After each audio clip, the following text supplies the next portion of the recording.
Welcome back. Today we're talking about legalizing marijuana. We have a panel here to discuss the issue, and I want to introduce everyone to you. First, Joe McKenzie is the founder and CEO of Dunes Rehabilitation Center in East Hampton. Sean Clark is with the partnership at drugfree.org. He's also on our panel. Also next to us, Evan Neeson, the executive director of Normal NJ, and David Goldstein, the director of communications for PotBotics. Welcome to all of you. And first, talking about legalizing marijuana, we have a roundtable discussion going on here. Also, one of the things that's being driven and talked about a lot is the economic impact. And David, at PotBotics, you have a little bit of a perspective on that. Explain your company.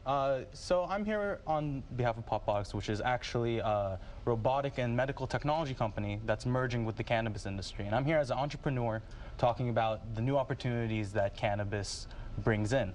You know, currently a study was done that cannabis is a $1.4 billion market. Next year is going to almost double to a $2.3 billion market. And then after that, it's on pace to actually outgrow the smartphone market. Within, 5 years, it could be a $10 billion market. There's projections that say it could be between $40 to $100 billion. And, the opportunity that this raises to create new jobs, to really further technology, to better understand how to prescribe, to better understand how to grow, to really create bigger opportunities. It has a huge economic opportunity for this country. Your thought, Evan, when you listen to what David is saying? Yeah, I agree. I would prefer to give these jobs to tax-paying businesses who have families to raise rather than in a regulated way, rather than the current black market, which is often violent. So I see the sort of dual benefit there, where we can be giving these jobs to responsible adult citizens rather than the current black market. Joe, do the economics supersede any concerns that you may have? Just that growth that he talked about just then scares me, because that distribution is going to be, how many people are going to be smoking pot, using pot to get those kind of numbers actualized? It just seems to me that there's a downside risk for that percentage of people who use that as a gateway drug, wind up addicted. If the numbers of the people who use pot increase, so will that percentage increase. It's just just a given. Right. I mean, I sort of understand where you're coming from, but there's not necessarily more marijuana users. He was referring to legal marijuana markets. So these are just markets that are becoming legal. They're not necessarily additional consumers. The other aspect is actually in Amsterdam, the reason that they now allow the selling of marijuana in stores is to separate the soft and the hard drug markets. Because what we're seeing now is a lot of people have a sort of entrance into the black market through their marijuana dealer, who then will upsell them to harder drugs. And when Amsterdam legalized marijuana to the extent that they did, they actually saw a reduction in hard drug use.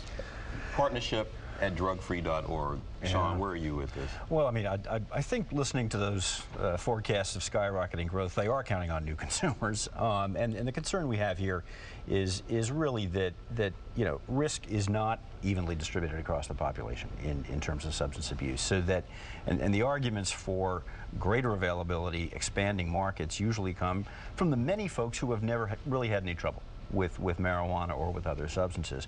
When I hear about this much wider availability, this aggressive marketing, this increased consumption, my concern is for that also significant segment of the population for whom greater exposure is going to translate into significant problems. And that's true for alcohol, it's true for tobacco, it's true for marijuana.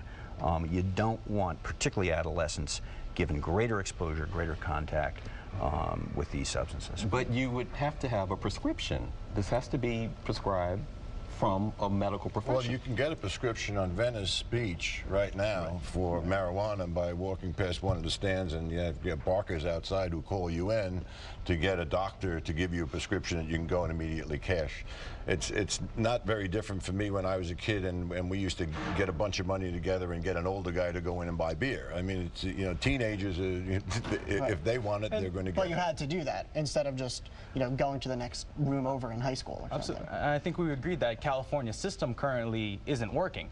At PotBotics, what we do is that we use EEG scanning to actually help better prescribe different strains, to better understand what exactly the medical purpose is for that specific patient to help them with their ailments. It is absolutely a medicinal approach. We're not, you know, aggressively marketing to teenagers. We're not aggressively marketing to non-consumers. It's a medical approach to help people from the ailments which they are currently suffering. And the partnership, I mean, fully supports, you know, accelerated research to really identify the medical benefits that we know some of your earlier guests, you know, we're getting from smoked marijuana.